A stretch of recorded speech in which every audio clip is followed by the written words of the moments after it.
Although it's a very brief speech, the Gettysburg Address is among the most important in history.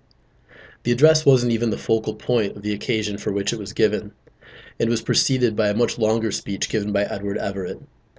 I'm pretty sure most of you have no idea who that is. For the record, he was a prominent politician and orator of the time, who gave a speech lasting more than 2 hours just before Lincoln spoke on that day. The 272 words spoken by Lincoln during the address have resonated with Americans for more than 2 centuries.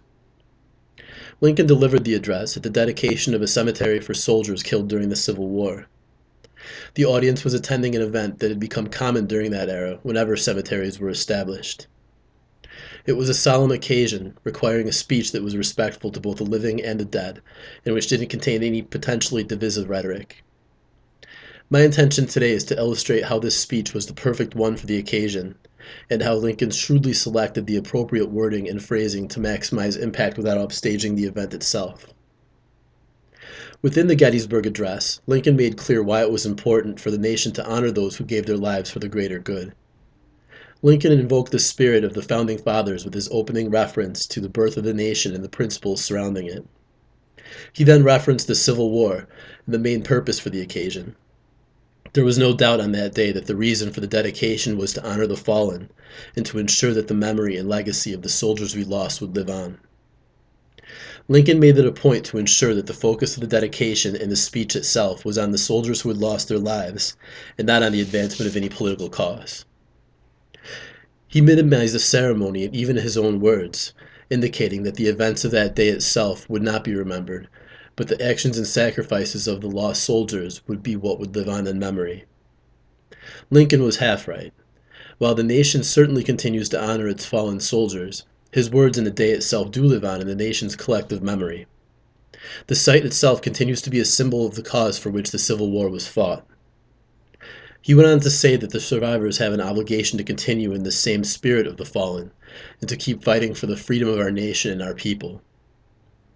Lincoln seemed to justify the war without using rhetoric which could have been taken as offensive due to the solemnity of the occasion. Our textbook tells us that the situation for an informative speech is nonpartisan. By bringing to mind the principles of the Founding Fathers and tying those into the potential of a rebirth of freedom as a result of the war, Lincoln showed that freedom is worth the cost, even when it must be paid in blood. Regardless of the political beliefs of those who were in the audience, Lincoln's call to honor the deceased could not be taken as opportunistic or as an attempt to sway the audience's opinion of him. In conclusion, the speech has had a lasting impact over the course of generations.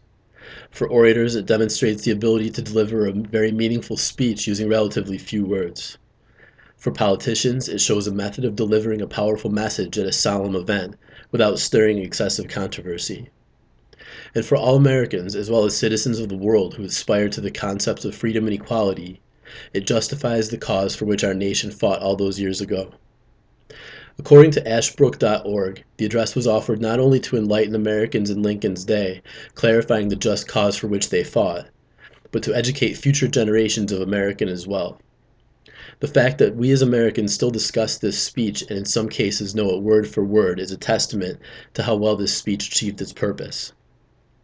For these reasons, the Gettysburg Address stands out as one of the great speeches not only in American history, but of all time. Thanks for listening to my discussion today regarding one of the greatest speeches given by one of the greatest presidents we've ever known. Have a great day.